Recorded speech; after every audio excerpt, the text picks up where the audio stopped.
Assalamualaikum warahmatullahi wabarakatuh. Perkenalkan, nama saya Muhammad Rangga Saputra. Saya dari kelas 2C Akuntansi.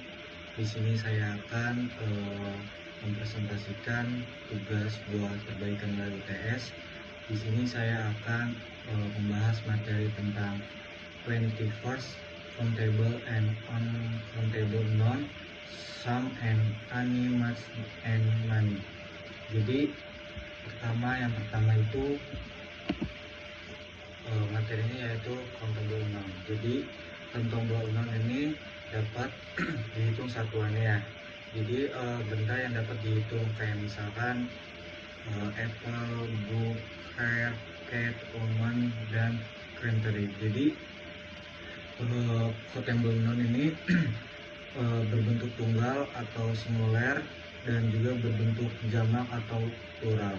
Dan countable noun ini dapat diikuti oleh artikel seperti a atau n dan juga angka atau juga determiners.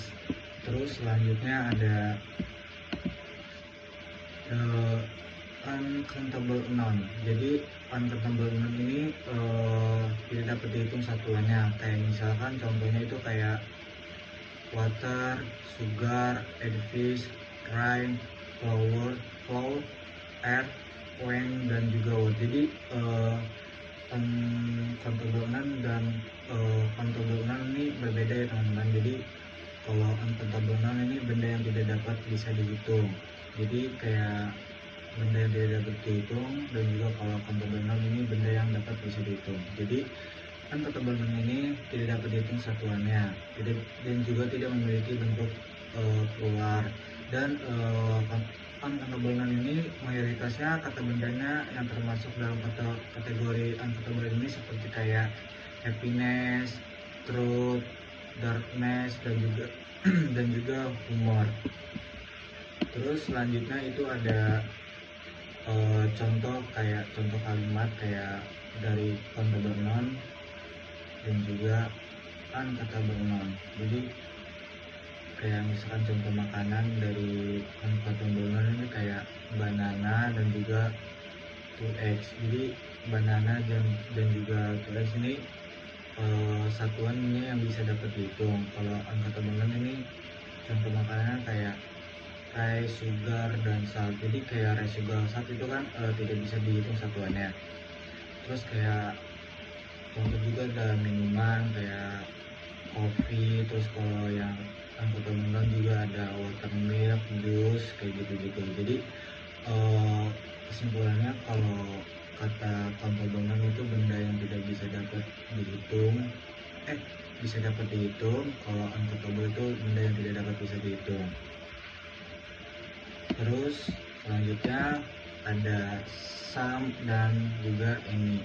Sum dan any adalah kata dalam bahasa Inggris yang digunakan untuk menyatakan jumlah yang tidak pasti. Kalau kata sum ini digunakan dalam kata positif, sedangkan any itu digunakan dalam bentuk negatif dan juga kayak bentuk pertanyaan.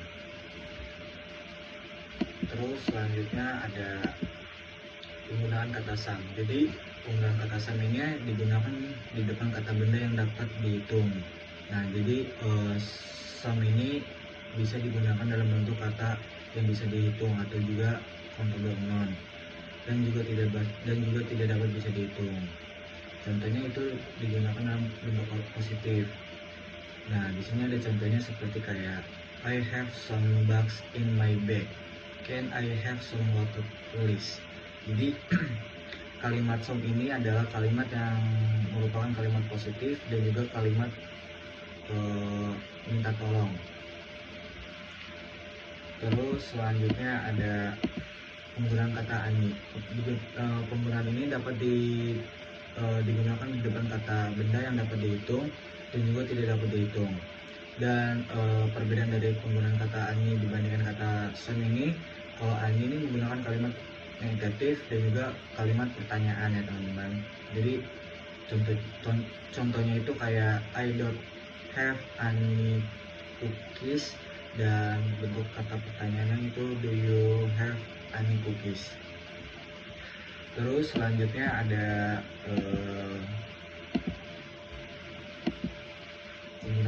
money. Penggunaan kata money ini adalah untuk menunjukkan jumlah yang banyak dari kata benda yang dapat bisa dihitung. Jadi penggunaan kata money ini harus menggunakan kata benda yang dapat bisa dihitung ya teman-teman, kayak benda yang bisa dapat dihitung. Nah selanjutnya itu ada ciri-ciri penggunaan kata money. Jadi ciri-ciri penggunaan kata money ini adalah benda yang dapat bisa dihitung ya, dari contohnya itu kayak yang sudah saya sebutkan yang di awal. Terus money ini kata bendanya yang didahului oleh money seperti ditambahkan dengan akhirannya s sebagai penanda jamak. Terus money juga dapat digunakan pada kalimat positif, negatif, dan interrogatif. Money juga dapat digunakan pada kalimat tanya untuk menanyakan seberapa banyak jumlah dari sesuatu tersebut. Terus selanjutnya ada contoh penggunaan money. Yang pertama ada how many books do you have, yang artinya berapa banyak buku yang kamu punya. Terus selanjutnya ada there are many students in the classroom, ada banyak siswa di kelas. Terus selanjutnya ada Rahayu has many dolls, Rahayu memiliki banyak boneka. Jadi penggunaan kata money ini harus menggunakan kata benda yang bisa dapat dihitung. Terus selanjutnya ada penggunaan kata much. Kata much dalam bahasa Inggris berarti banyak atau lebih banyak. Kata ini digunakan untuk menunjukkan jumlah yang banyak dari kata benda yang tidak dapat dihitung. Jadi perbedaan kata much ini merupakan benda yang tidak dapat dihitung, sedangkan kalau money itu benda yang bisa dapat dihitung. Contohnya kayak ada contoh penggunaan kata ini itu kayak ada my mother puts so much sugar in her tea. Terus ada how much water do you drink every day. Terus ini ada contoh kalimatnya, kayak kalimat afirmasi atau positif yang many itu she nice book. Terus kalau yang much-nya itu lebih sering digunakan dengan kata a lot of. Terus selanjutnya ada ringkasannya. Jadi ringkasan dari materi yang sudah saya jelaskan. Jadi kalau countable ini benda yang bisa dihitung. Terus kalau uncountable nouns itu benda tidak dihitung. Jadi dari countable noun dan uncountable noun ini bisa dibedakan ya teman-teman. Bedakannya sangat gampang.